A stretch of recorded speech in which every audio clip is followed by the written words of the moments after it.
Desde hace 19 años se ha celebrado ininterrumpidamente. En él buscamos que sea un punto de encuentro entre nuestros asociados y la sociedad y dar una muestra de agradecimiento a la colaboración que nos prestan nuestros asociados, el colegio, la empresa, las empresas del sector, las universidades y a todo el entorno que denominamos espacio de la ingeniería industrial.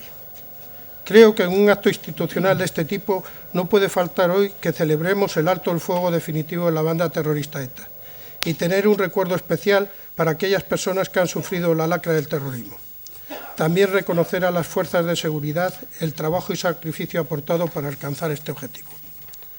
Continuando con nuestro acto, les doy las gracias por su asistencia y por la colaboración y apoyo que hemos tenido a lo largo del año, asistiendo a las conferencias, participando en las comisiones, haciendo observaciones o propuestas. Espero que sigamos en el futuro contando con su inestimable colaboración. La reunión de este año, presidida por nuestro compañero don Ramón González de Amezua, persona entrañable que ha colaborado en todo aquello que le hemos solicitado, tanto desde el colegio como desde la asociación, con dedicación y entrega excepcionales. Como todos lo conocéis sobradamente, solo mencionar que siempre ha llevado con orgullo el ser ingeniero industrial. Es un brillante organista, constructor de órganos y, entre otros muchos cargos, ha sido presidente de la Real Academia de Bellas Artes de San Fernando. A pesar de que el colegio ya les ha concedido una mención honorífica, por parte de la asociación aún no le habíamos manifestado públicamente el aprecio por su labor, que ha desarrollado en favor de nuestra profesión y el apoyo que nos presta día a día. Por eso le nombramos presidente de esta 19ª reunión anual, que es nuestra máxima distinción. Muchas gracias por aceptar esta presidencia.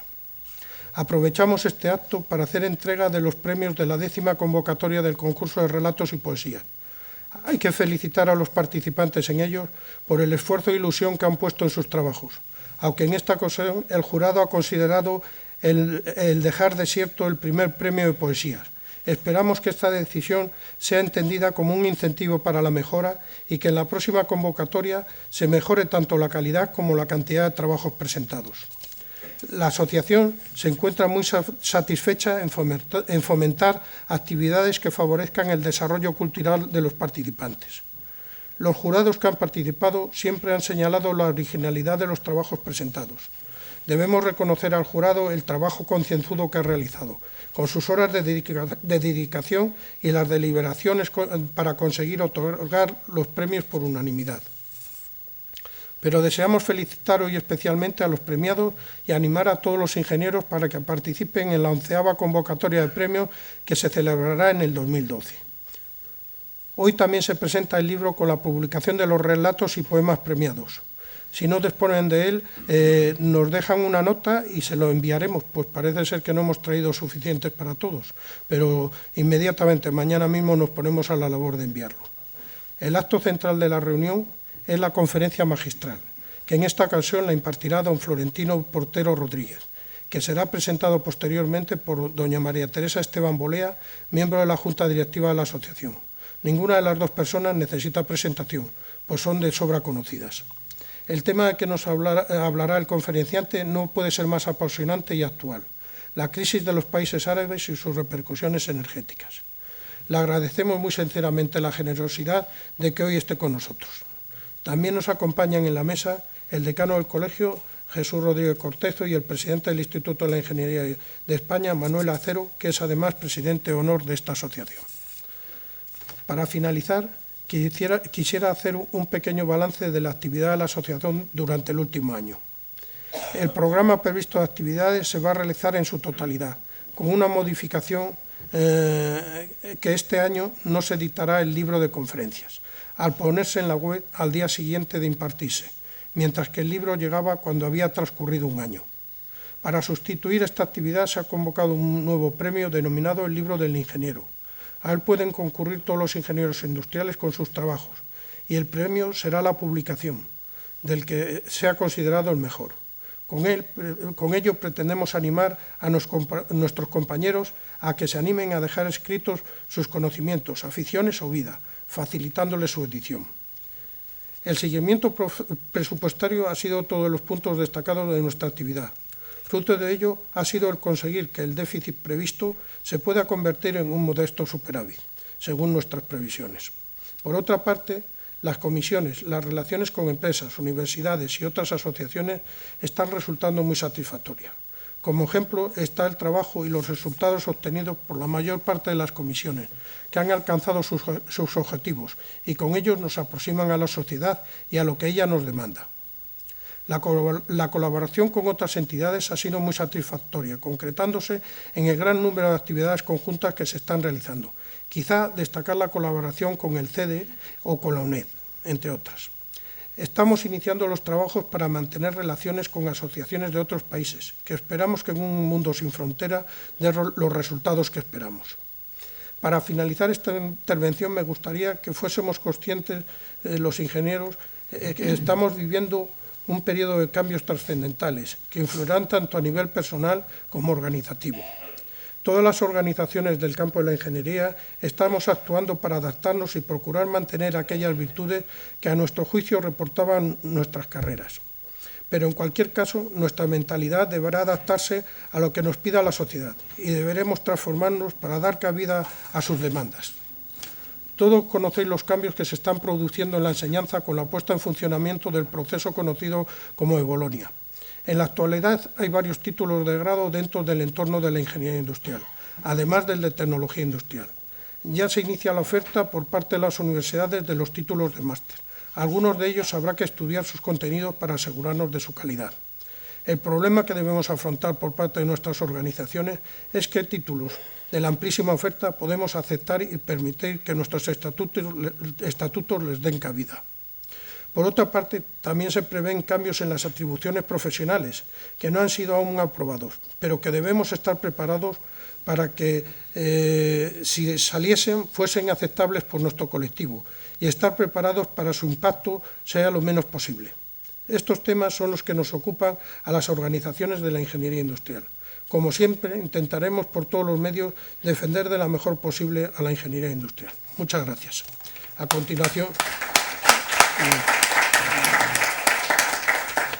continuación, el presidente de la 19ª reunión anual nos dirigirá unas palabras. Don Ramón.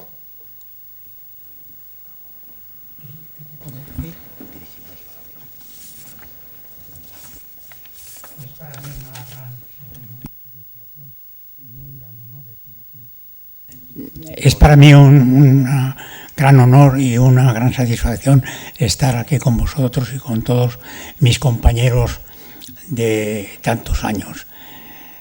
En mis tiempos, los ingenieros industriales entrábamos en la escuela por oposición.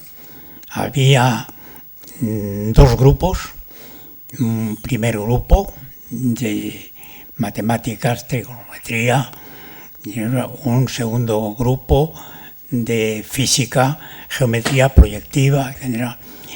Y era realmente una oposición muy dura, puesto que al primer grupo se presentaban unos 1.200, de los cuales se aprobaban unos 200, estos 200 que tenían que pasar al segundo grupo, quedaban unos 50, que era más o menos unos 40 o 50, era la promoción que iba a continuar la carrera. Por lo tanto, era un concurso verdaderamente muy duro. No había especialidades. Los ingenieros industriales de aquella época éramos chicos para todo, teníamos que saber de todo. Lo mismo de matemáticas que de construcción, que de química, que todo, absolutamente todo. Pero lo cierto es que entre la oposición, que era todo de ciencia pura, y los dos primeros años de la carrera, que era también de ciencia pura, cuando llegábamos ya a tocar algo concreto de lo que iba a ser nuestra profesión, habíamos tenido como 5 años de ciencia pura, lo cual era una base importantísima, y siempre agradeceré a los profesores y los que tuve en aquella época y a los que recuerdo con mucho cariño y mucho agradecimiento. Él sabe que un buen profesor jamás se olvida, siempre queda en la memoria y en el corazón de sus alumnos. Me acuerdo especialmente de un gran matemático que era don Pedro Puig Adam, que era también músico, y él y yo dimos conciertos a dos pianos en el auditorio, el auditorio, digamos, el aula magna de la escuela. Y en estos años que estuvimos trabajando, pues teníamos que hacer un poco de todo. En el laboratorio, construirnos nuestros propios instrumentos, manejando el vidrio y con un mechero Bunsen. Y me acuerdo que una de las cosas que hice ya para entretenerme fue una pequeña estación de destilación. Y destilando ácido sulfúrico se obtenía éter sulfúrico, que era como un quitamanchas perfecto. Y de esta manera, pues estábamos practicando lo que iba a ser nuestra carrera de 5 años. Era muy exigente, puesto recuerdo que uno de los problemas que nos pusieron era un problema de proyectiva, y la solución era la siguiente: o no tiene solución o tiene infinitas soluciones. Y claro, arriesgarse a decir eso, porque cuando a uno le ponen un problema, pues piensa que tendrá una solución. Pero llegar a decir no tiene solución o tiene infinitas soluciones, pues era la prueba de que el opositor había comprendido perfectamente la naturaleza de aquel problema. No había especialidades, todo era una sola. Teníamos construcción, teníamos química, teníamos matemáticas, teníamos física, teníamos de todo. Y la formación de los ingenieros industriales, pues como sabemos también la de hoy, era una formación completísima y además muy pegada a la realidad. Tan así que yo muchas veces he tenido que, en el ejercicio de la profesión de ingeniero, tumbarme debajo de una máquina para repararla. Y naturalmente, pues uno de mis trajes indispensables era un mono, y todavía conservo un mono porque gasté muchos monos en los años de práctica, puesto que yo, aparte mi vocación música y aparte de tener actividades musicales, pues la carrera la tuve ejerciendo desde que me gradué, ejerciendo como ingeniero todos los años. Es algo que nunca olvidaré, y por eso quiero aquí animar a los compañeros y a los futuros compañeros que ejerzan con la ilusión y con el amor con que los ingenieros industriales ejercemos nuestra profesión. Muchas gracias.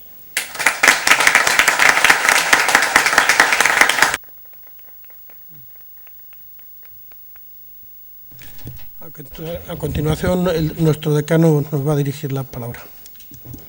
Buenas tardes. En realidad, mi papel en esta mesa es de puro anfitrión y voy a ser muy breve. Pero yo realmente hoy me siento tan honrado de compartir mesa con quienes la estoy compartiendo que, a pesar de la brevedad, no puedo dejar de de decir unas palabras algo emocionadas. Compartir mesa con Ramón González de Mezua, que es un espejo en el que todos nos miramos.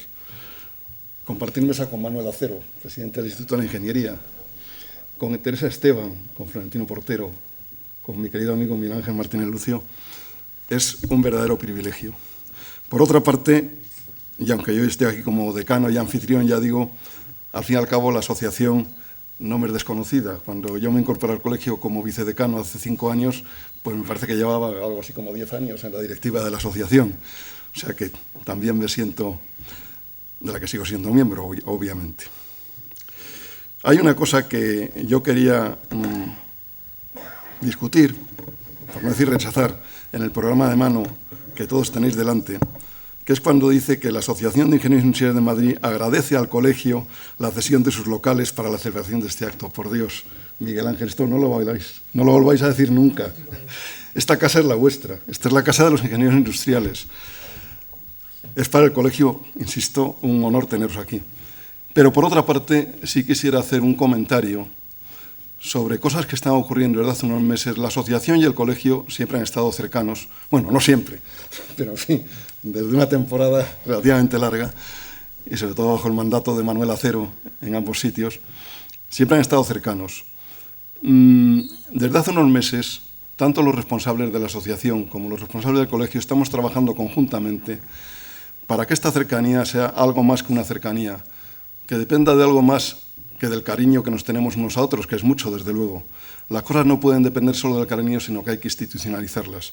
Estamos trabajando conjuntamente en una relación mucho más profunda desde el punto de vista institucional entre la asociación y el colegio, de forma que realmente, frente a la sociedad, lo que planteemos sea el logo ingenieros industriales, ingeniería industrial.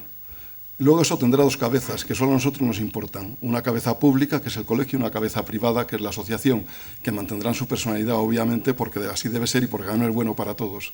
Pero de cara a la sociedad, es ingeniería industrial lo que tenemos que vender.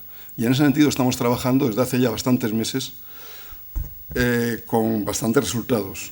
En una división de tareas en la que, por simplificar mucho las cosas, porque todo es mucho más complejo que como lo estoy contando ahora, pero por simplificar mucho las cosas, las tareas de relación con la sociedad, con las universidades, incluso internacionales, etcétera, descansarían mucho más en la asociación, y las tareas de vigilancia de la buena práctica profesional, con todo lo que esto conlleva, que es mucho, descansarían mucho más en el colegio. Las infraestructuras serán comunes y todo será común. Hemos empezado por generar un órgano directivo común, que es una comisión permanente conjunta en la que están las comisiones permanentes de ambas entidades, y seguimos avanzando por este camino. Insisto, nuestra misión es hacer ver a la sociedad lo que supone la ingeniería industrial en el desarrollo de este país. El cómo este país sería diferente si no estuviéramos aquí los ingenieros industriales.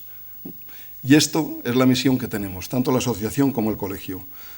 Insisto, con una división de tareas muy definida, muy clara, institucionalmente creo que bastante bien meditada, que seguirá adelante, de la que tendréis información cumplida cuando proceda, pero con este objetivo, el objetivo de que una sociedad que nos desconoce mucho más de lo que debiera conocernos, obviamente, una sociedad que nos desconoce quizá porque no nos hemos explicado lo bien que nos debíamos explicar, porque, como muchos de los presentes me habéis oído decir hasta la saciedad, los ingenieros hacemos las cosas bien, pero las explicamos fatal.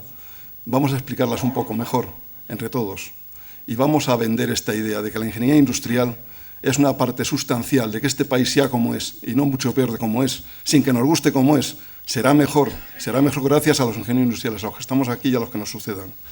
Gracias a todos los ingenieros de las diferentes ramas. Gracias, presidente del Instituto de Ingeniería, a una acción común de las ingenierías que empieza a perfilarse y que lamentablemente ha necesitado que hubiera muchos problemas para irse consolidando.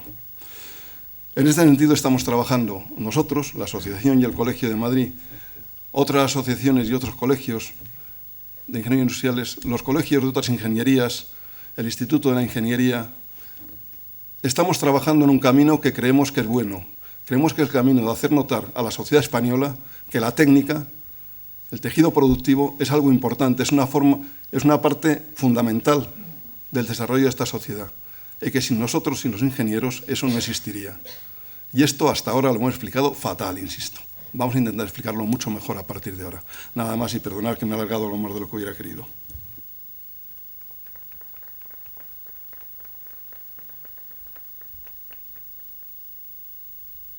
A continuación, María Teresa Esteban Bolea hace la presentación de nuestro conferenciante. Perdón. Muchas gracias, buenas tardes a todos. Yo quiero decir, en primer lugar, que le agradecemos a Florentino Portero su presencia aquí esta tarde y debo destacar lo grato que nos resulta escucharle en nuestra 19 reunión anual de la Asociación de LAIN. Va a abordar unas cuestiones de máxima actualidad, como son la crisis y situación de los países árabes y sus repercusiones energéticas. Florentino Portero es doctor en Historia Contemporánea y profesor titular de Historia Contemporánea de la Universidad Nacional de Educación a Distancia.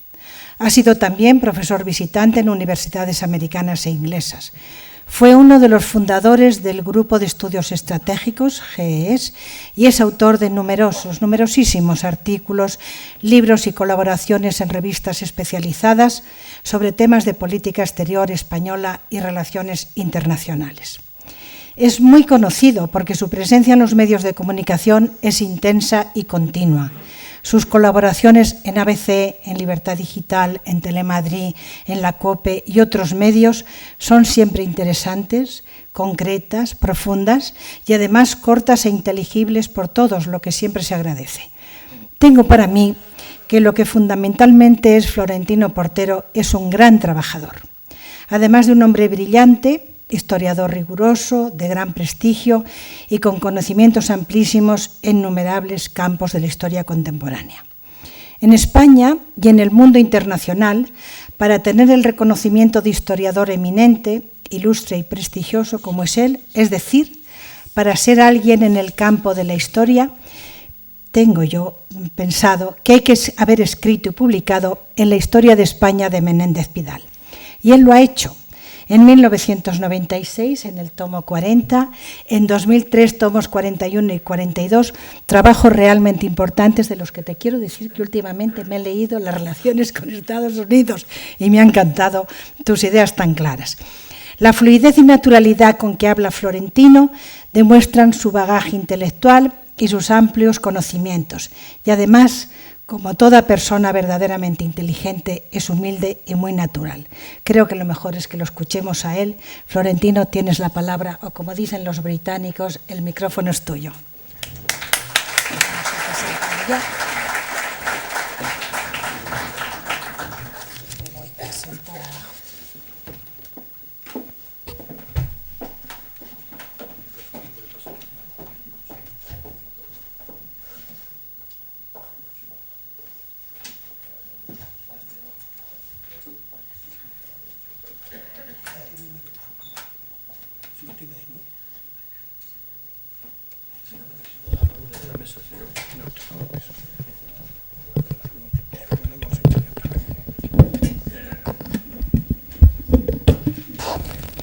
Perfecto. Perfecto. Muy buenas tardes.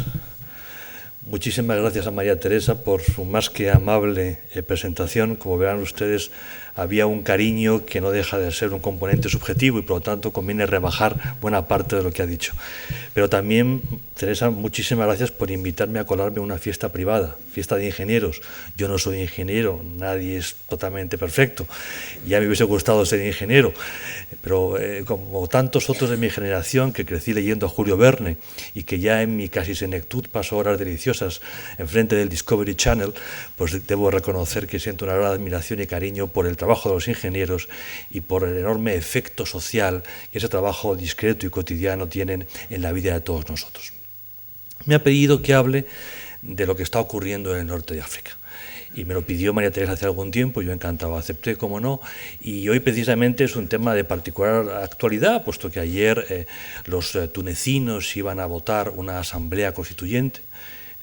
votar representantes para que, formados en la Asamblea, aprueben una nueva Constitución que a su vez dé paso a unas nuevas elecciones que en teoría tienen que permitir que el país empiece a funcionar con normalidad en un Estado de Derecho y, si es posible, en una democracia. Hoy también la sociedad vive todavía bajo el susto, o el estupor o la vergüenza de las imágenes sobre los últimos momentos de Muammar Gaddafi, el dictador libio. Lo que se decía que era una revuelta en favor de la libertad y en busca de una paz y de Estado de Derecho, pues está concluyendo en lo que se veía venir. Los que han ejecutado a Gaddafi no parecían particularmente preocupados por los procedimientos jurídicos ni por guardar siquiera las formas, y la grosería de colgar ese vídeo en Internet pues refleja mucho cuáles son los valores que hay detrás de aquella gente. Por último, el que se proclame la Sharia o ley coránica como marco jurídico de referencia, pues es normal si sabemos quiénes son y a dónde van, pero mucha gente se hizo ilusiones quizá no muy bien fundadas sobre lo que Libia podía dar de sí tras esta revuelta. Lo que ahora nos importa es saber un poquito qué ha pasado, por qué hay una supuesta primavera árabe, por qué hay una revuelta extendida, no ya solamente por el mundo árabe, sino por el Islam, cuáles son los orígenes, hacia dónde va, en qué medida nos va a afectar y cómo podemos actuar nosotros. Lo que ha ocurrido, en cierta medida, ha sido una sorpresa y en cierta medida no. Ha sido una sorpresa la forma en que ha estallado. Sería pedante por mi parte decir, en enero de este año ya sabíamos que en Túnez iba a ocurrir lo que ha ocurrido. Pues no lo sabíamos. Sin embargo, sí sabíamos que el conjunto de regímenes políticos del norte de África y de Oriente Medio tienen los días contados. Y lo sabíamos porque hay una serie de elementos que podríamos llamar objetivos, o sea, que se pueden ver, se pueden analizar con tranquilidad, que son una fuente absoluta de inestabilidad. Y quisiera citar fundamentalmente tres, que son los que están detrás del conjunto. Luego ya caso a caso es distinto. Primer elemento, uno que veíamos venir hace mucho tiempo y que si uno repasa las revistas especializadas o la biografía sobre el tema ya encontrará referencias a ello hace 15 años. Esta parte del mundo está viviendo los efectos de una explosión demográfica. Es una parte del mundo que ha sufrido cambios culturales, y utilizo la palabra cultural en el sentido que la usan los antropólogos, no los profesores de literatura, sobre valores y sobre forma de organizarse y de vivir. Ha sufrido cambios culturales muy fuertes desde el derrumbe del califato turco, tras la Primera Guerra Mundial, y después por el efecto de la presencia de potencias coloniales en esta zona que se van retirando las últimas ya después de la Segunda Guerra Mundial. Esos efectos son fácilmente visibles, pero voy a centrarme en uno que es el que nos interesa en estos momentos. Las mujeres en esa parte del mundo siguen teniendo un comportamiento semejante al que tenían sus tatarabuelas. Es decir, son la parte femenina y por lo tanto, entre comillas y subrayado, su función es traer hijos al mundo. Esto ha sido así durante siglos y las mujeres que hoy tienen 50 o más años de edad todavía viven en esta mentalidad. Pero junto a esto, que es un comportamiento, diríamos los historiadores, de régimen antiguo, nos encontramos con efectos de modernidad, y es que la llegada progresiva de hábitos higiénicos e incluso de médicos y enfermeras ha permitido una reducción importante de las tasas de mortandad. El resultado es que la mayor parte de los hijos que nacen llegan a crecer, cosa que nunca había ocurrido y cosa que igualmente tampoco ocurría en la España del siglo XIX, que es cuando empieza a cambiar nuestro régimen demográfico. Si muchos niños llegan a la edad de 18 años y esos niños no han recibido una buena educación, no van a poder entrar cómodamente en el mercado de trabajo. Aquí tenemos un problema. Muchísimos jóvenes llegan a la edad de empezar a trabajar y consiguientemente de querer casarse y formar una familia y no tienen preparación. Y es un problema importante. Pero a ese problema importante nos encontramos otro, y es el de la media de edad. Ningún país árabe tiene una media de edad superior a los 30 años. ningún país árabe tiene una media de edad superior a los 30 años. Hay uno, Yemen, cuya media de edad son 19. Yemen está en estos momentos en una guerra civil con por lo menos 3 bandos, aunque parece que hay más de 3 bandos. Y luego haremos una referencia a Yemen. Pero países como Egipto, como Túnez, pues tienen medias de edad de 26, de 23 años. Imaginémonos lo que son sociedades con estas medias de edad, donde la mayor parte de la gente está entrando en el mercado de trabajo, pero la mayor parte de esa gente no tiene formación. Si a esto añadimos que la válvula habitual para resolver los problemas del excedente de población es la emigración, y por razones que conocemos muy bien los que estamos aquí presentes, Europa no está ya en condiciones de recibir el excedente de población, nos encontramos con el efecto clásico de una olla a presión. Hay muchos jóvenes que no encuentran trabajo y que además ni siquiera pueden emigrar. La solución tendría que venir de una economía enormemente viva, enormemente ágil, capaz de generar esos puestos de trabajo. Y es más, que las empresas que generasen esos puestos de trabajo fuesen capaces de educar a aquellos jóvenes que no han recibido una enseñanza primaria, secundaria y mucho menos universitaria. Pero eso no está ocurriendo. La realidad es que las tasas de crecimiento económico de estos países no son altas. Y eso que todos sabemos que en los primeros tramos de desarrollo económico es más fácil crecer rápido que en los últimos tramos. Pero hay otro elemento más que complica las cosas, y es que en esta parte del mundo la corrupción no solamente es endémica de la condición humana. No conozco ningún sitio del mundo donde no haya corrupción. Todo es un problema de tasa, de índice. Bueno, aquí la cultura árabe y en menor medida la cultura musulmana acepta un nivel de corrupción muy alto.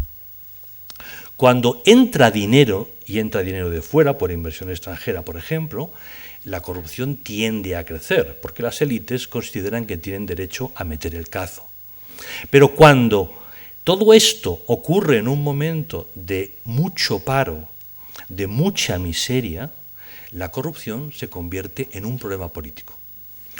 Una misma tasa de corrupción puede ser asumible o inaceptable en función del nivel de vida. Si la corrupción actúa como lluvia fina y a todos nos llega algo, no hay quejas. Por ejemplo, Sevilla hace 8 años. ¿Es hoy mayor la corrupción en Sevilla que hace 8 años? No, pero ya no llega. Y por lo tanto se convierte en un agravio. Pues estamos viendo lo mismo en el mundo árabe. Siempre ha habido corrupción. Siempre han sabido que los jefes de gobierno, de Estado, ministros, se llevaban parte de lo que no le correspondía, pero mientras la máquina fuera funcionando y resolviendo los problemas fundamentales, era tolerable. Ahora ya no es tolerable, porque los jóvenes no tienen salida. La pobreza, en la mayor parte del mundo, es el estado natural. La mayor parte del mundo, durante la mayor parte del tiempo que existe sociedad humana, vamos a hablar, por ejemplo, de 3.000 años o 4.000 años, pues ha vivido en absoluta pobreza.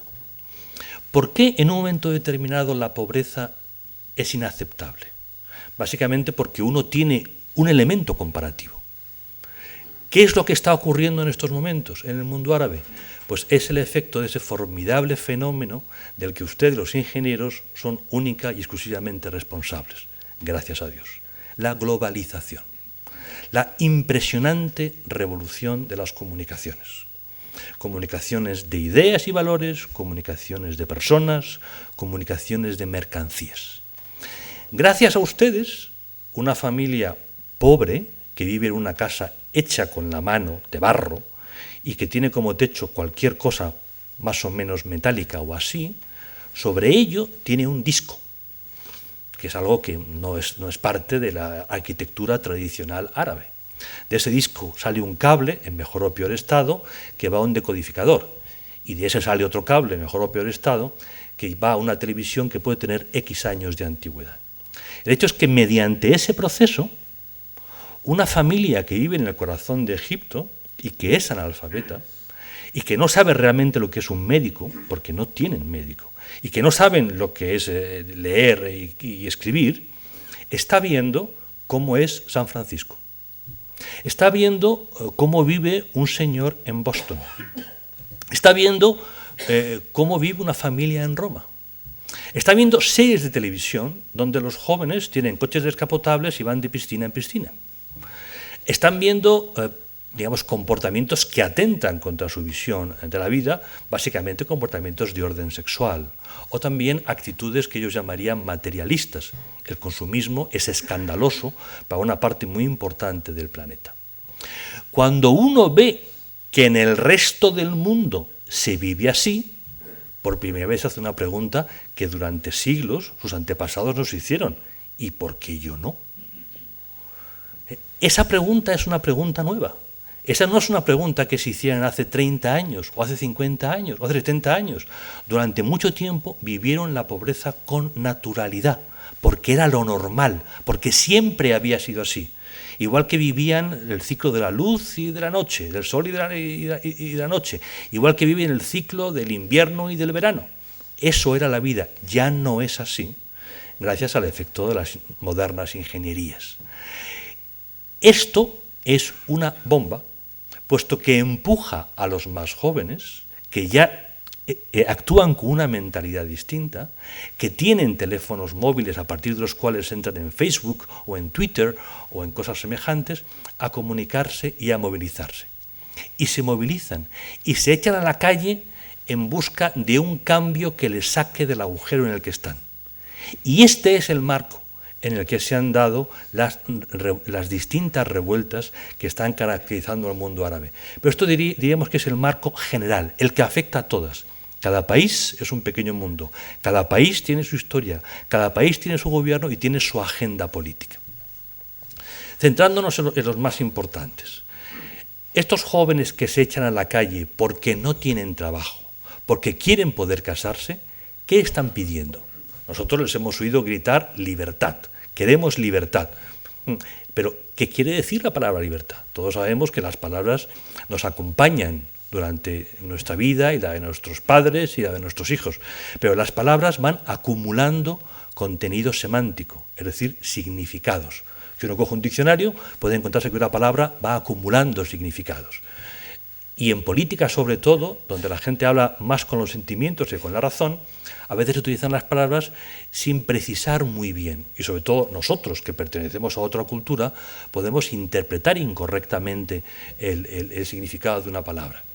Cuando esta gente dice queremos libertad, cuando esta gente dice abajo el régimen, básicamente el mensaje que están enviando es: queremos quitarnos de encima regímenes corruptos e incompetentes. Incompetentes porque no me resuelven mi problema. O sea, ellos aceptan un alto nivel de corrupción a cambio de que me resuelvan mi problema. Mi problema es: quiero casarme y quiero tener un trabajo y quiero tener una vida digna. La idea de que la palabra libertad quiere decir queremos un Estado de Derecho, elecciones libres, partidos políticos, eso no es del todo preciso. Tienden a asociarlo, no es que haya un rechazo ni mucho menos, pero no conviene, digamos, confundir lo principal con lo accesorio. Lo que están pidiendo es eficacia.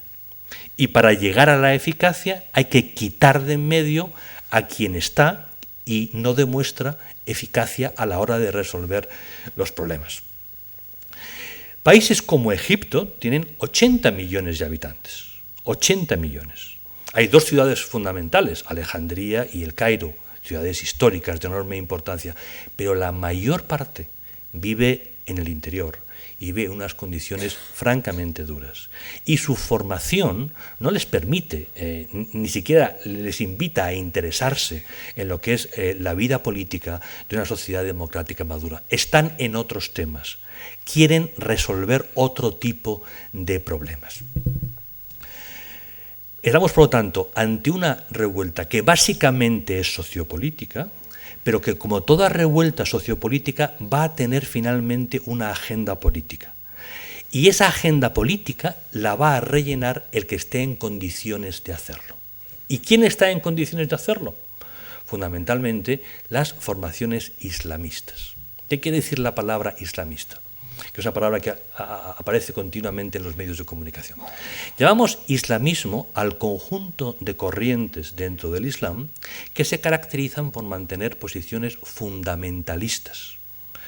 La palabra fundamentalista proviene de la teología protestante. En la teología católica el término es integrista. Básicamente son los que defienden que la sociedad debe ser regida de forma estricta por lo que dice el Corán o por lo que matiza las enseñanzas del profeta. Desde que el profeta murió han pasado algunos siglos y quizá el Corán no se escribió pensando en cómo resolver los problemas de una sociedad en el siglo XXI, pero este es otro tema. Lo fundamental es que los islamistas consideran que esta es la posición. Siempre ha habido islamismo, igual que siempre ha habido integrismo en el mundo católico o fundamentalismo en el mundo protestante. Siempre hay quien mantiene posiciones, digamos, más ortodoxas y quien mantiene posiciones más heterodoxas. Quien está más atado al pasado y quien se siente más atraído por el futuro. Eso es la vida y no tiene mayor importancia. ¿Cuál es la característica del islamismo hoy? Básicamente, el islamismo hoy es una reacción de miedo ante los efectos de la globalización. La globalización está provocando cambios culturales acelerados debidos al intercambio de información y consiguientemente de valores. Los islamistas temen que la sociedad musulmana, tal como ellos la sienten, no va a ser capaz de superar el impacto de ese tráfico de información y que, por lo tanto, valores característicamente occidentales van a acabar, entre comillas, contaminando y, entre comillas, pervirtiendo el auténtico Islam. Estamos, por lo tanto, ante una reacción contrarrevolucionaria. La globalización es una revolución de hecho, no es una revolución de políticos, es una revolución de ingenieros, pero es una revolución que va a cambiar muchas cosas y esta gente tiene miedo. Pero los islamistas no son una organización, como lo puede ser el Colegio de Ingenieros Industriales, que aprueba unas directrices y sigue un camino. Los islamistas son un conjunto de personas que actúan de muy distinta manera. Básicamente podemos distinguir tres estrategias dentro del islamismo. La primera, la más inteligente, que tiene su nacimiento en la Universidad de Al-Azhar en el periodo entre la Primera y la Segunda Guerra Mundial, y como, digamos, principal exponente podríamos citar a la Hermandad Musulmana, pero hay otras, lo que apunta es: si el reto al que nos enfrentamos es una pérdida de valores, es una pérdida de identidad, trabajemos entonces en este terreno. Acerquémonos a la gente, expliquémosles de verdad qué es el Islam, qué es el Corán, cuáles son los valores propios de nuestra cultura y de esta manera tratemos de contener la influencia extraña. Poco a poco, esta labor que es, digamos, social, irá adoptando un tinte político. En cuanto, dirían ellos, tengamos una presencia real en la sociedad, es cuando podemos crear partidos políticos y desde el poder contener esta intensa relación con Occidente. Vemos, por lo tanto, cómo el problema es Occidente a través de la comunicación y la solución está en levantar un muro respecto de Occidente y volver al Corán. Para los algo más veteranos es más o menos lo mismo que decía Stalin. Para la estrategia de la Unión Soviética es levantemos un muro y evitemos que las ideas del liberalismo puedan contaminar al paraíso comunista. Stalin no pensaba en el Corán, pensaba en otros libros de referencia, pero la actitud básicamente es la misma. Los hermanos musulmanes han sido perseguidos sistemáticamente. Sus líderes han sido asesinados uno tras otro en Egipto e igualmente han sido asesinados en otras partes. En Palestina, Hamás es la versión palestina de los hermanos musulmanes. En Siria ha habido siempre muchos hermanos musulmanes y allá por el año, no sé si recuerdo, 82, 83, en ese momento no recuerdo la fecha exactamente, fueron liquidados unos 12.000 en una sola operación.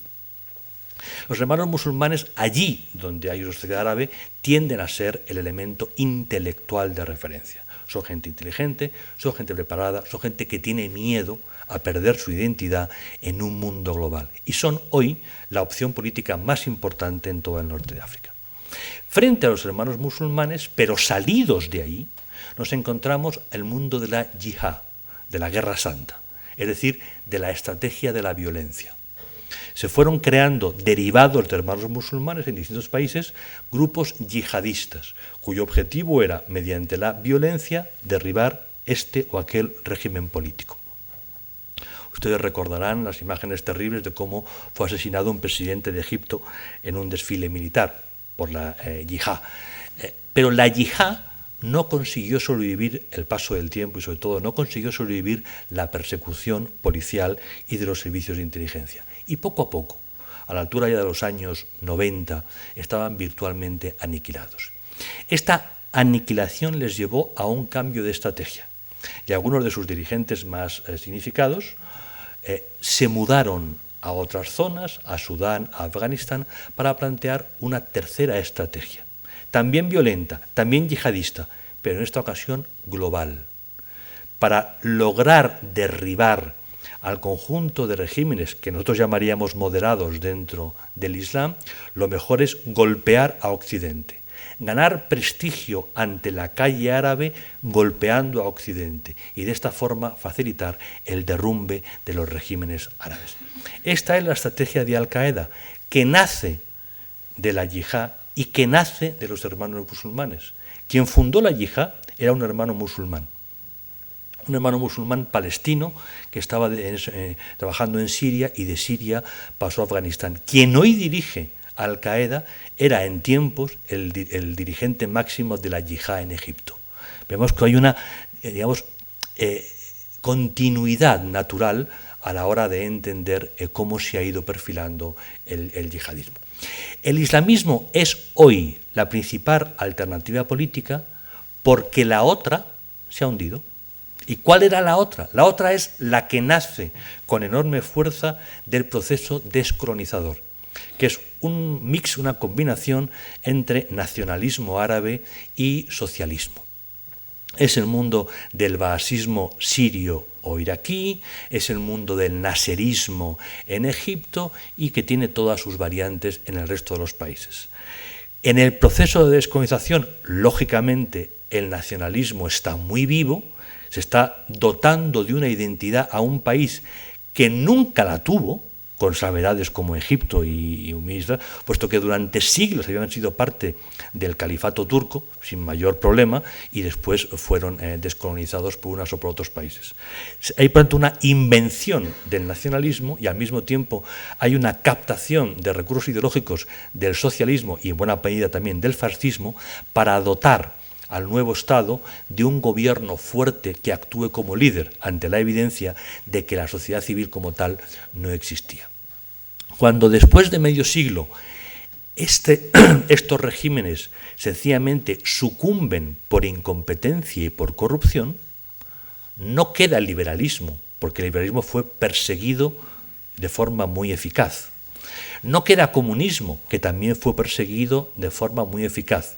Lo que queda es islamismo, porque aunque fue perseguido con enorme contundencia, estaba muy extendido y sobre todo está profundamente enraizado en el propio Corán, es decir, en la cultura local. El islamismo es, por lo tanto, el principal beneficiario de estas revueltas. Unas revueltas que encabezan jóvenes universitarios, urbanos, de clase media alta, en muchos casos de clase alta, chicos muy cosmopolitas, que no tienen ningún problema en relacionarse con Occidente, para nada, que creen en su deber de actuar de locomotora para mover el país hacia la modernización, hacia la igualdad, hacia la justicia y desde luego hacia el progreso. Pero esos jóvenes, bien formados, muy inmaduros y con nula experiencia política, han actuado como el ariete que facilita el trabajo a otros. Y esos otros, hoy por hoy, son los islamistas.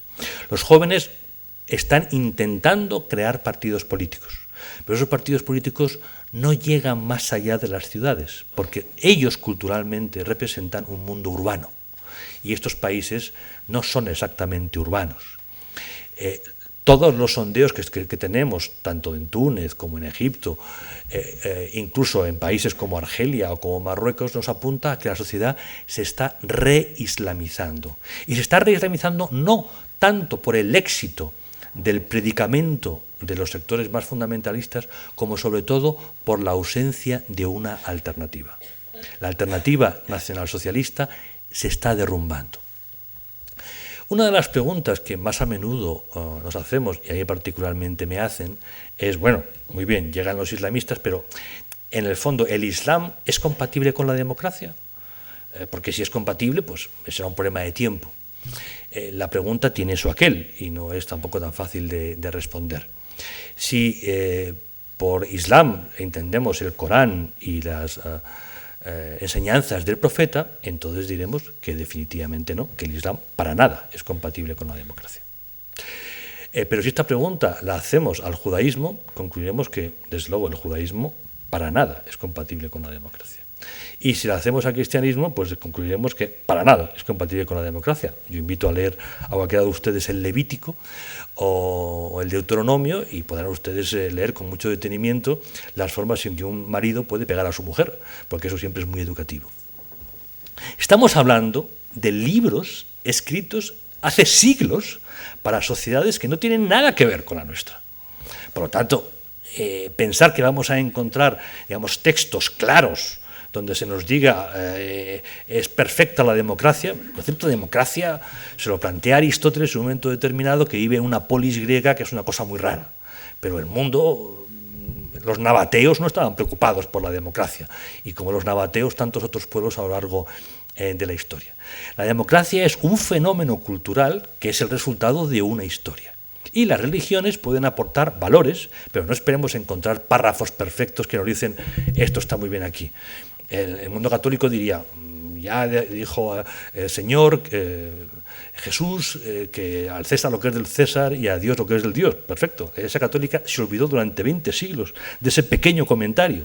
Por el contrario, la democracia sí nace de la cultura protestante, por un proceso histórico. No es que en la lectura de los protestantes estuviese la democracia, es que es el resultado de un proceso histórico, de un proceso cultural al que se llega.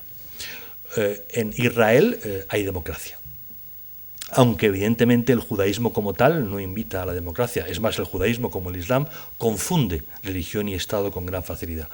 Lo que hay es sencillamente desarrollo humano. Los seres humanos reinterpretan, vuelven a leer los viejos libros y sacan sus conclusiones. Desde esta perspectiva, digamos, histórica, no tengo reparo en pensar que el Islam, un país, mejor dicho, islámico, puede llegar a ser democracia. Turquía es un país islámico y tiene un nivel de democracia para su grado de desarrollo socioeconómico importante. Hay otros países, también islámicos, no árabes, que han recorrido un camino importante, pues como Malasia, como Indonesia. No los pondría yo como ejemplos de democracia, ni mucho menos, pero la democracia es una evolución del Estado de Derecho. Hay que primero constituir Estado, hay que desarrollar el derecho y poco a poco se va creando un sistema de convivencia donde se respeta la dignidad humana y se respeta sobre todo a la minoría, que es la prueba de fuego. Si la democracia es solo el gobierno de la mayoría, tenemos un problema. Lo que hace grande a la democracia es el respeto de la minoría. Y eso, insisto, son procesos. Desde luego, los textos o la interpretación ortodoxa del Islam suponen un serio hándicap, un serio obstáculo para que estos países puedan convertirse en democracia. Y, no lo duden, los islamistas, por principio, rechazan la democracia. Otra cosa es que vean en la democracia un instrumento, una oportunidad para ocupar el poder. Y sobre todo, que mientras tengan mayoría, utilicen a esa mayoría para legitimar el poder. Recordemos, por ejemplo, la revolución iraní. Nació como una revolución democrática y se acabó. Hoy hay elecciones, sí, pero el gobierno decide quién puede presentarse y quién no. Eso no es exactamente una democracia. Formalmente hay partidos, formalmente hay elecciones, pero cualquiera no puede presentarse a unas elecciones. Este es el reto que nos van a plantear los islamistas. Pero al mismo tiempo, y este es el lado positivo de la moneda, que también lo tiene, los islamistas están recuperando valores tradicionales. Una sociedad es un engranaje muy delicado, y cambios rápidos y profundos en una sociedad le hacen siempre mucho daño. El Islam llegará a ser democracia o no si es capaz de mantenerse firme en determinados valores que ellos perciben como islámicos y que en realidad son universales. Básicamente la dignidad humana y la libertad del individuo. En casi cualquier religión, en mayor o menor medida, esto lo encontramos. Y también en el Islam. Y por lo tanto, el recuperar ciertos valores puede dotar a una sociedad musulmana de un mayor vigor, de un mejor tejido social que le pueda ayudar a avanzar.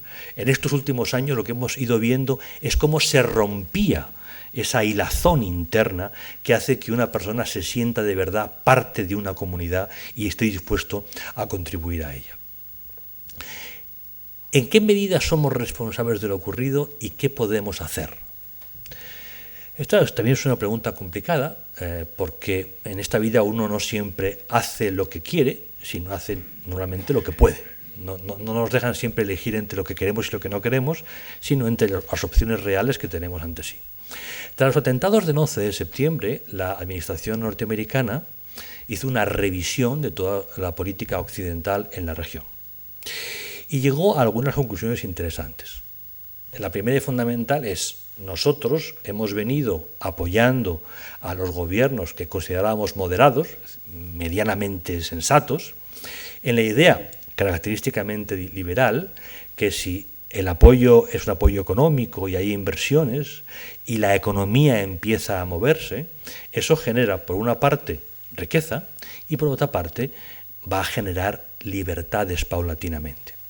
Porque a mayor formación, a mejor capacidad económica, uno va siendo más exquisito a la hora de defender su dignidad y a exigir un mayor marco de libertades. Sin embargo, la realidad es que al haber estado apoyando a gobiernos que eran corruptos y que no acababan de resolver los problemas de la gente, lo que se ha hecho es enemistar a la mayor parte de la sociedad con Occidente. ¿Por qué?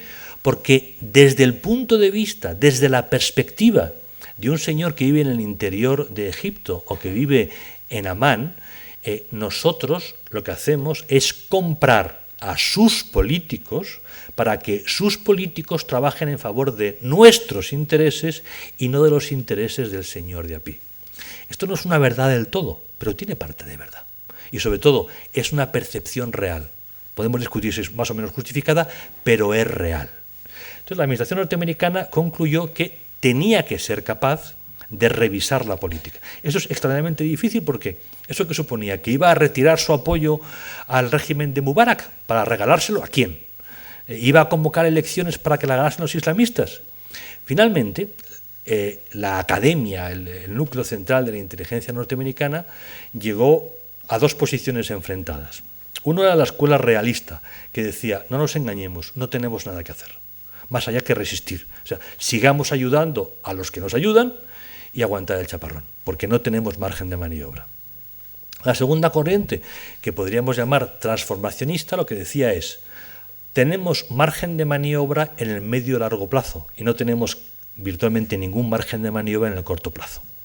En el medio plazo lo que podemos es forzar a aquellos gobiernos con los que colaboramos para que vayan realizando esos cambios sociales que son básicos para que en el largo plazo pueda haber una democracia. Es decir, ir forzando a que haya un sistema de salud público, ir forzando a que se establezca un sistema de enseñanza pública, ir forzando a que se respete a la mujer, etcétera, etcétera. Crear un marco institucional que al cabo de los años vaya permitiendo la formación de una cierta clase media, de una mentalidad moderada que dé sustento a la democracia. Algo que se parece bastante a la historia de España desde la Guerra Civil hasta nuestros días. Bien, pero para poder dar sentido a eso, era necesario actuar conjuntamente con los europeos, porque de nada sirve que un país occidental, por muy fuerte que sea Estados Unidos, diga: esta es mi posición, si el resto de los países occidentales van por libre y siguen actuando a la manera tradicional.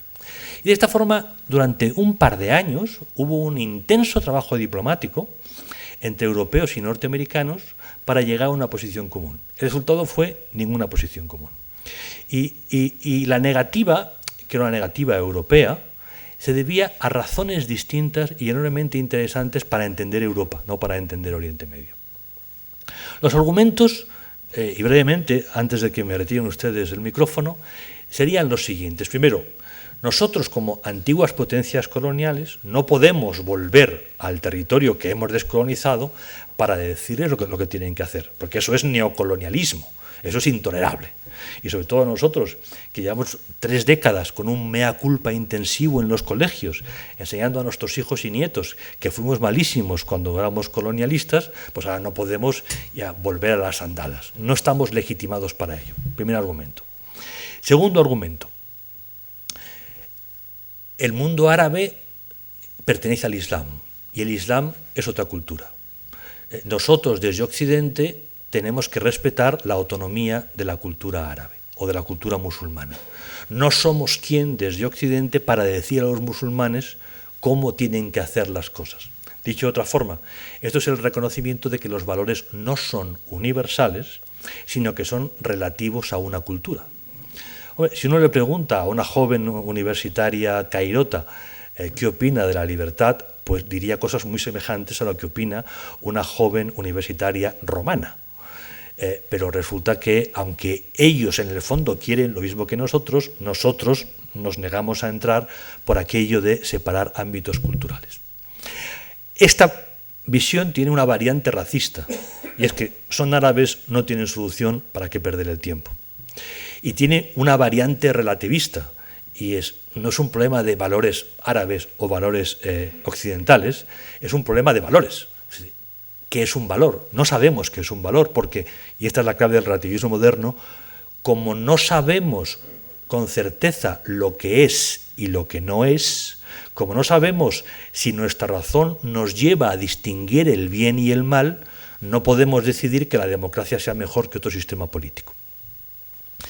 Esto no tiene mucho que ver con la física newtoniana, pero quizá tiene algo más que ver con la mecánica cuántica, no tengo ni idea porque no es una mecánica cuántica, pero evidentemente chirría con lo que Europa ha entendido por ciencia durante siglos. Europa es lo que es porque recoge unos valores que vienen del mundo judío-cristianos y los combina con el espíritu crítico que finalmente desarrolla la ciencia y que viene del mundo grecolatino. Somos lo que hemos llegado a ser por nuestra fe en el conocimiento. Lo que caracteriza el relativismo es la negación de la posibilidad de conocer. Dicho de otra forma, la razón es engañosa y por lo tanto es mejor no fiarse demasiado de ellas. Estos son argumentos, digamos, de orden ideológico-político, pero luego están los argumentos de las patronales.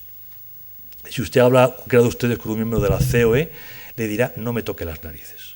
Si yo tengo que conseguir un contrato en Jordania, yo sé cómo se consigue un contrato en Jordania. Si me va usted a vincular un contrato en Jordania a que hagan escuelas para niños, me quedo sin contrato y se lo quedan los chinos. Y por lo tanto, esta no es una vía. Es decir, los diplomáticos europeos comunicaron formalmente a sus colegas norteamericanos que había una fortísima resistencia de las patronales europeas a vincular nada a contratos. Esto es la selva, esto es la guerra. Y en el hipotético caso en el que los europeos fuéramos capaces de ponernos de acuerdo con los norteamericanos y mantener una única posición común, llegarían los chinos que no pondrían ninguna condición, llegarían los rusos que no pondrían ninguna condición, o llegaría quien fuera y se quedaría el contrato. Por lo tanto, no estamos en condiciones para ello. Bien, el resultado es que por este conjunto de elementos, Occidente, o si que prefieren el mundo atlántico, en estos momentos no tiene una estrategia para el mundo árabe. No tenemos una posición común para el mundo árabe. Y cada Estado hace lo que considera oportuno. Francia decide meterse en la guerra interna a Libia, Alemania decide que no quiere saber nada del mundo árabe. Estamos en una renacionalización de las políticas. Después de años donde hemos invertido todo nuestro esfuerzo y nuestra ilusión en lograr posiciones comunes para actuar como una empresa grande, como una, digamos, joint venture, una multinacional capaz de marcar criterio, hemos optado finalmente por separarnos porque no nos entendemos. Porque la historia nos pesa mucho y al final un alemán mira al este y un francés mira al sur, con intereses distintos y actitudes francamente distintas. En este contexto de no estrategia nos encontramos, y con esto ya acabo, con el reto de los suministros energéticos. Los europeos, que tenemos cierta capacidad para ignorar la realidad, o mejor dicho, inventárnosla, somos voluntaristas, creemos que lo que deseamos puede convertirse en realidad, estamos decidiendo unilateralmente que la energía nuclear es un problema y que por lo tanto tenemos que sacar energía de otros sitios. Bien, esos otros sitios están lejos y esa energía tiene un camino que recorrer. Y si miramos el mapa nos encontramos algunos problemas. Por poner un ejemplo, las relaciones entre Pakistán y Estados Unidos están en un pésimo momento. Llevan en mal momento de hace tiempo, pero bueno, la realidad es que Pakistán es el país que está detrás de los talibán, es el país que está detrás de las organizaciones terroristas que combaten a India en Cachemira, y es el país cuyo ejército tenía protegido al líder de Al-Qaeda anterior, el señor Osama bin Laden. En esta tensión permanente, el gobierno pakistaní ha hecho una oferta a China francamente interesante de ocupar una base aeronaval que previamente China había construido en la frontera entre Pakistán y Afganistán, en el mar, es decir, en el Golfo de Omán. Ustedes saben que China es un país sediento de energía. Son muchos millones de personas, una industria floreciente, una actividad empresarial enorme que hay que mantener viva y que hace falta energía. Encontrarnos a China en el Golfo de Omán es un tema interesante, es todo un reto y es algo que va a cambiar las cosas. Pero si cruzamos el Golfo de Omán y penetramos en el Golfo Pérsico, lo que nos encontramos es un pulso entre chiíes y suníes. Y es que el mundo árabe es más que problemas de demografía o de economía, es también tensiones entre distintas formas de entender el Islam, entre el chiismo y el sunismo, y también entre pueblos distintos. No es lo mismo ser árabe que bereber, no es lo mismo ser árabe que beduino, etcétera, etcétera, o que kurdo. Los iraníes tratan de cruzar a la orilla occidental. La crisis de Bahrein ha sido un caso muy llamativo. Bahrein tiene mayoría chií, pero el gobierno es suní. Es una isla unida con un puente a Arabia Saudí. Y finalmente las tropas saudíes han cruzado el puente y han ocupado Bahrein para impedir que los chiíes avancen. En Irak tenemos hoy un gobierno de mayoría chií, pero es árabe.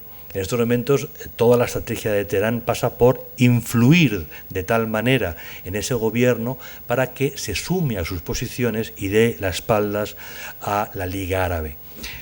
El Golfo Pérsico es extremadamente delicado por nosotros y miremos a donde miremos, solo encontramos inestabilidad.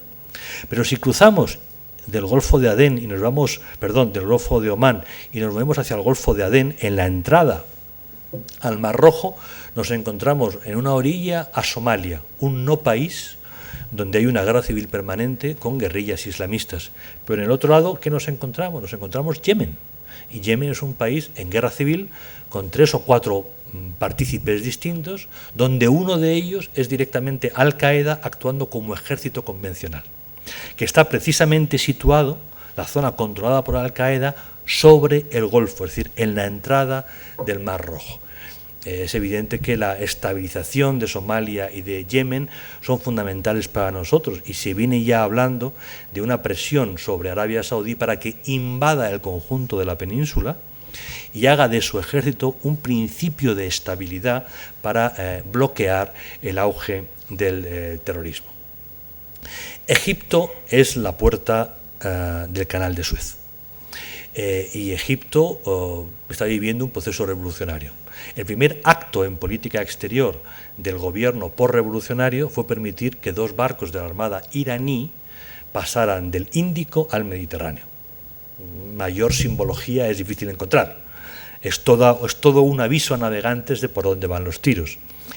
Es decir, Irán ya está, la Armada iraní ya está en el Mediterráneo.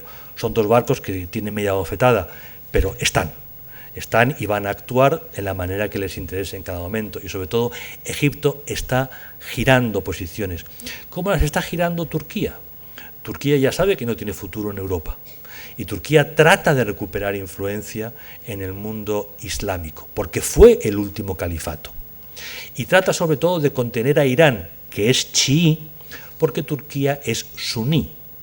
Y por lo tanto lo que hace es aprovechar la debilidad de Egipto y de Arabia Saudí para convertirse en el líder de la causa suní. Más aún, el gobierno de Ankara es un gobierno islamista que trata de influir sobre los nuevos gobiernos islamistas que van a surgir en Egipto, en Túnez y en otros países.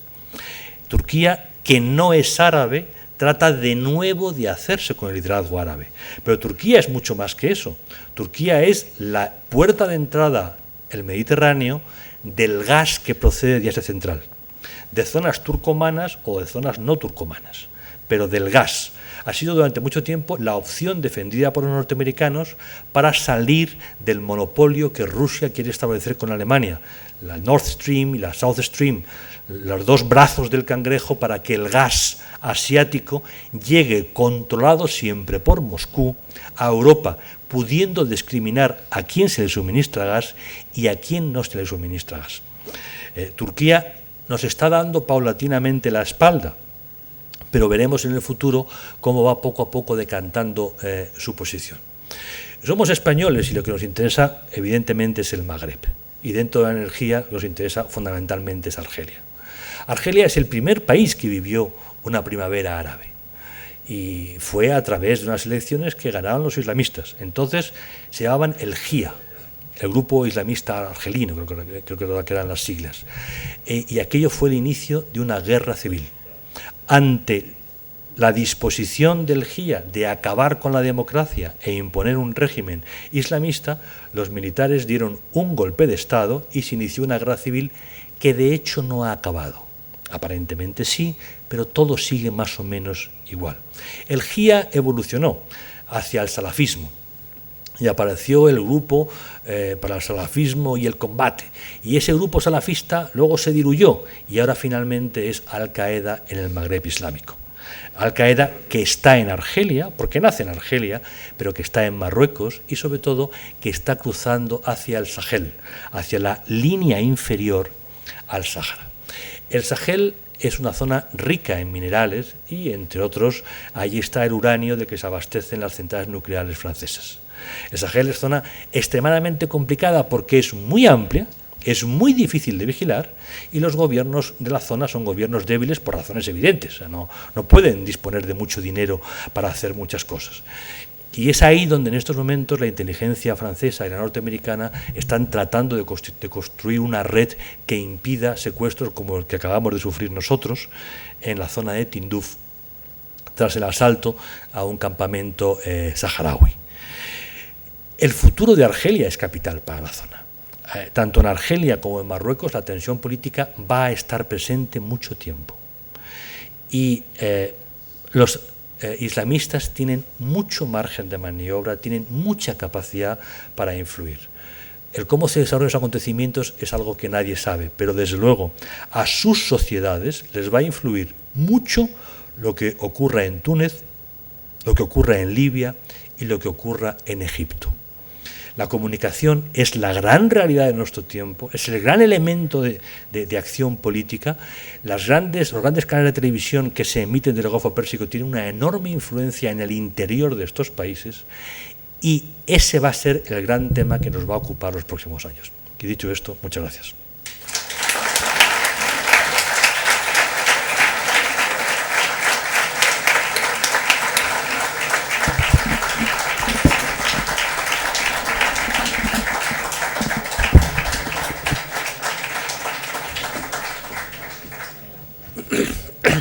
Muchas gracias. Creo que después de esto ya podemos saber un poquito más por dónde se van a desarrollar los acontecimientos y podemos poner nuestras medidas dentro de las posibilidades, porque por dónde van los acontecimientos es difícil preverlo. Bueno, pues a continuación vamos a hacer el reparto, como ya mencioné antes en mi intervención, de los 10º premios de relatos y poesía. El libro, que no sé si los tienen, pero es este librito el que se ha publicado de los premios que se han concedido este año, tanto de poesía y prosa, y vuelvo a repetir, porque lamentablemente parece ser que no ha habido para todos, que a la salida pueden inscribirse y se les mandará a todos el libro. Bueno, vamos a hacer el reparto de premios. El 28 de junio del 2001, reunidos los miembros del jurado, don Juan José Escala, doña Marisa Torrente, doña Celsa García Valdés y don Joaquín del Castillo, acuerdan el siguiente fallo. Primer premio, al título Una extraña coincidencia, del lema Ángel Rochel y autora Miriam Conde Redondo. ¿Puede pasar a recoger el premio?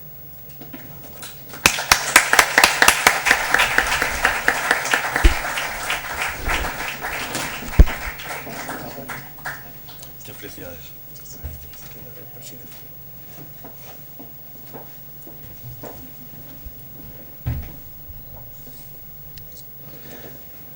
Segundo premio, El menú del profeta, lema Nostradamus y autor Miguel Ángel Blasco López.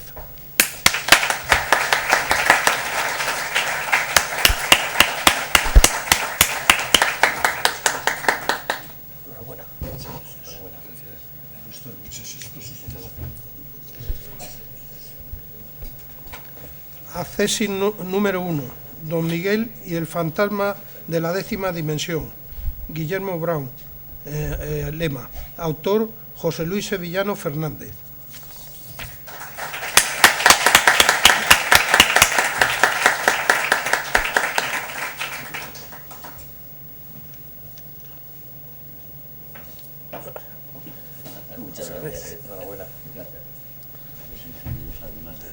Segundo accesis, título Sin puertas, lema Capital Wally, autor José María San Vicente Mazariegos, que creo que no está presente. Tampoco está presente el tercer accesis, con título Me han jubilado, lema Bazfaz y autor José María Cuadro Pina. Y el cuarto accesis, El limbo de los animales, lema El ilusionista, autor Agustín Valderrama Courel.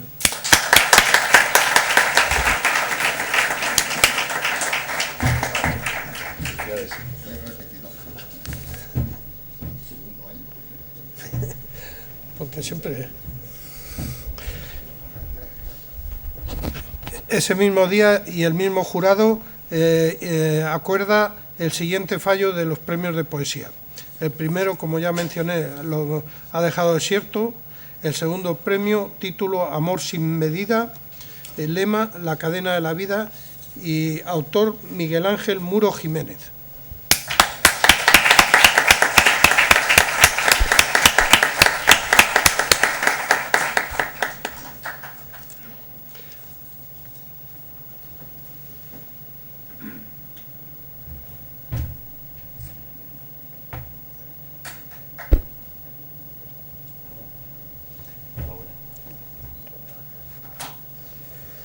Primera accesis, título Cuando el tiempo no importe, lema Volando de Oporto a Río de Janeiro, autor Rafael Navazo Rivero.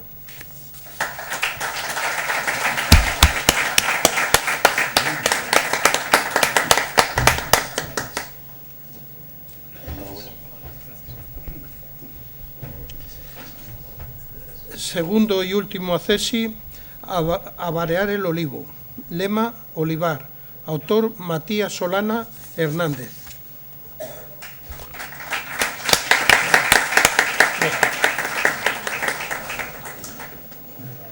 Bueno, pues estos han sido los premios y esperemos que el próximo año se desarrollen con la misma normalidad y buen gusto que está y que tengamos un libro todavía muchísimo más gordo y mejor. Para terminar el acto, nuestro presidente de honor y presidente del Instituto de la Ingeniería de España nos va a a dar unas palabras. Quiero recordar antes de que la tome que la palabra es que después tenemos un vino español en la cafetería, cuando acabe, que podemos continuar un poco dando nuestras impresiones, porque al final este acto también es un acto no solo académico, sino después también de compañerismo entre nosotros. Muchas gracias. Gracias, Miguel Ángel. Entiendo que lo del vino quiere decir que hay que acelerar. Bueno, en cualquier caso, yo quisiera primero felicitar a Miguel Ángel como presidente de la asociación por esta jornada, por lo instructivo y motivador de ella. Yo lo he pasado muy bien y además espero dar algún apunte que refleje el porqué y animarle a seguir por ese camino junto con la Junta Directiva, como lo están haciendo hasta ahora también. A nuestro presidente de mesa, no puedo decir más, yo me congratulo que fue el que le tocó darle la mención honorífica hace años por parte del colegio y desde siempre le hemos prestado un profundo respeto y un reconocimiento total. Pero hoy, además, al filo de este encuentro, se ha hecho patente algo muy importante y es que es el tipo de ingeniero que necesitamos hoy, curiosamente, el tipo de ingeniero que necesitamos hoy. El ingeniero que está vinculado con su entorno, el ingeniero que se comunica, el ingeniero que convive y que no esquiva ninguna posibilidad partiendo de su formación, por muy diferente que sea esa formación. Él empezó como ingeniero industrial y después ha sido una figura destacadísima en el mundo de la música, en el mundo de las bellas artes. Yo creo que es un ejemplo a seguir y es un ejemplo a considerar porque hoy necesitamos vivir en el entorno y voy a insistir en eso bastante. Necesitamos comunicarnos como no nos hemos comunicado normalmente antes. Hemos sido siempre una profesión endogámica, quizás porque disfrutábamos tanto haciendo nuestro trabajo que no nos hacía falta ir a contarle a nadie cómo iba aquello de bien. Pero claro, todo tiene que ser compartido. Tengo que señalar que se ha ido María Teresa, pero no puedo dejar de hacer un comentario. María Teresa y yo somos muy amigos. Cuando yo era director de la nuclear de Cofrentes, hubo un encuentro complicado con organismos de la Comunidad Europea. Ella entonces era directora general de Medio Ambiente y tuvimos que combatir allí con un buen número de ecologistas y fue el momento en que nos hicimos realmente amigos porque creo que ganamos, valga la expresión, ganamos arrolladoramente. Y ella sigue siendo igual, sigue siendo profundamente honesta y se le nota en la forma de hablar, sigue siendo muy clara y sigue siendo además muy amiga de sus amigos, muy convencida de lo que hace. Yo creo que a todos nos apetecería que nos introdujera, que nos presentara a ella. Creo que es perfecta para eso. Al conferenciante, apasionante porque además es que el momento es ese y aunque estemos hablando de los países árabes y estemos hablando de unas distancias que según y cómo en muchos casos no son tanto como puede parecer, lo que sí es una verdad es que estamos en un momento de convulsión, de evolución. Él ha citado a la televisión. Lo que ha supuesto la televisión se puede comparar con lo que supone Internet, ni hablar. Ahora cualquiera puede saber cualquier cosa en cualquier sitio, en cualquier momento. Eso es arrollador, eso es increíble. Y eso, ¿cómo no va a propulsar una primavera y puede ser que un verano y lo que venga? Es evidente que el mundo ha cambiado y tiene una situación. Y todos tenemos que acoplarnos a eso. Y todos tenemos que entender que comunicación son palabras mayúsculas que condicionan nuestra actividad. Él ha insistido mucho en eso. Ha utilizado, además ha citado la palabra, y creo que tiene toda la razón. Las palabras hay que usarlas bien, porque a fin de cuentas es como transmitimos nuestro mensaje a los demás. Si lo transmitimos mal, difícilmente vamos a llegar a un entendimiento suficiente. Y comparto con él profundamente que en el 15M hay valores sustantivos, independientemente de quién se sume y quién se añada, pero hay probablemente una falta de claridad o de suficiente claridad que dificulta pues, el contacto, el entendimiento y el desarrollo de lo que puede ser una forma de refrescar la mente a muchos. Entonces, insisto, para mí la conferencia ha sido, pues eso, un discurrir en el que estaba oyendo hablar de los países árabes y estaba pensando, y nosotros verás, y ahora entraré un poco en nuestro concreto, pero hasta hace muy poco, señores, nosotros internamente no nos llevamos todo lo bien que debiéramos llevarnos. Esta es la labor que precisamente ha mencionado nuestro decano, y es una labor que hemos intentado todos llevar adelante, pero que creo que ahora está cuajando magníficamente. Como Jesús ha explicado, se están tomando medidas cada vez más concretas, más evidentes, más como diría, institucionales, con lo que pues todo lo que son deseos se están convirtiendo en realidades. Y les aseguro que cuando se pone uno a hacer eso, no siempre se encuentra con un apoyo decidido, no siempre. Hay quien pues considera que hay unos valores del pasado que es un poco, volviendo al conferenciante, lo que antes valía hoy ya no vale, y eso no va en demérito de quien hizo aquello. Tendrá el respeto, nos sirvió para aprender mucho y tal, pero hoy las cosas han cambiado y las cosas hay que vivirlas tal y como las tienes en el momento. Entonces, yo quiero felicitar a Jesús porque en la charla que ha presentado, pues he visto sueños que yo he tenido y tal, y cosas que se empezaron a hacer. En mi tiempo se empezaron a hacer cosas y tal, pero yo veo ahora pues que el camino se pavimenta ya de una manera firme y se anda, pues eso, con paso decidido hacia adelante. Y termino con lo que me corresponde a mí en estos momentos. Como dicen, yo soy presidente del Instituto de la Ingeniería de España, ahí están las 9 ramas de la ingeniería. Yo ya he trascendido, intento trascender la palabra ingeniero industrial por la palabra ingeniería. No dejo de ser ingeniero industrial. Si volvieran a hacer, no se me ocurriría hacer otra cosa que ingeniero industrial, no tengo la más mínima duda. Pero sí me doy cuenta de que la ingeniería como conjunto tiene un mensaje que no hemos sabido transmitir. Es un mensaje... precisamente, y esto lo repetimos todos los días muchos de nosotros, cuando te mueves y te fijas en lo que tienes alrededor y en lo que haces, te das cuenta que todo lo que haces es ingeniería. Internet es ingeniería, el agua caliente es ingeniería, el ordenador es ingeniería, el coche es ingeniería. Y todo eso, de los equipos médicos que ahora te dan unas contestaciones y unas soluciones a temas que antes te podías pasar la vida en análisis y que si te pincho aquí, te miro allí y tal, pues ahora tienes una respuesta casi automática. O sea, el mundo se mueve a través de la ingeniería de una manera muy importante. Eso sí, sea la ingeniería o sea lo que sea, tiene que tener unas ideas arriba y unas capacidades de juicio y de control.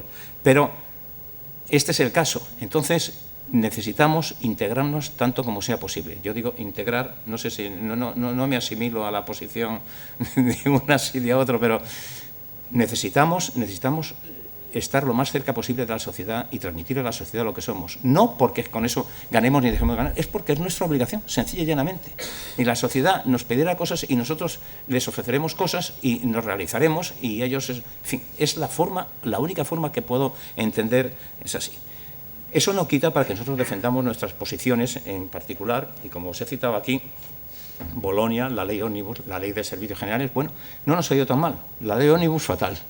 El tiempo, sin embargo, está demostrando que la ley no iba por el buen camino y que en más de un sitio, y de 2, y de 10, y de 20, pues la gente sigue pidiendo que los colegios les certifiquen los trabajos, etcétera, etcétera. O sea que, pero en Bolonia ganamos claramente, conseguimos que se respetara la carrera, que se reconociera el conocimiento, que lo que hacemos cuando estudiamos es adquirir conocimiento, y si no se consigue eso, lo demás sobra. Aprender cosas de memoria no es el camino y nunca ha servido para nada.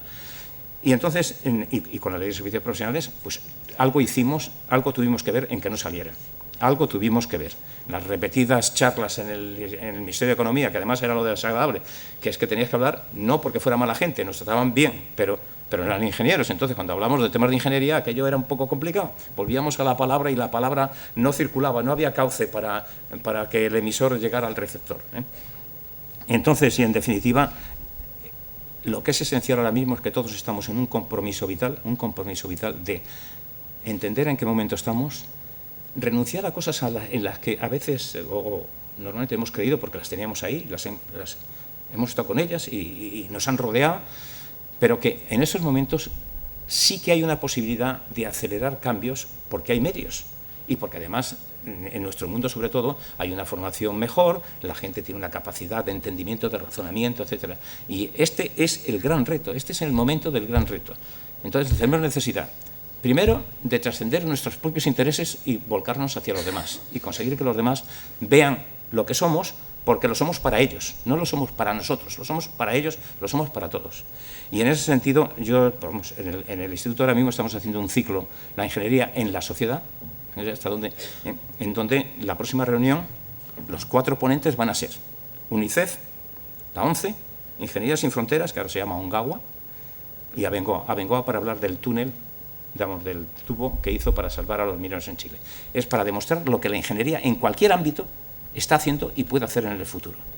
Yo creo que ese es el camino es, sobre todo ya digo, superar nuestras propias limitaciones, mirar hacia un mundo mucho más amplio, mucho más abierto, un mundo más social, y yo creo que en ese mundo la ingeniería tiene un papel que jugar trascendental y estoy convencido de que lo jugará. Muchas gracias.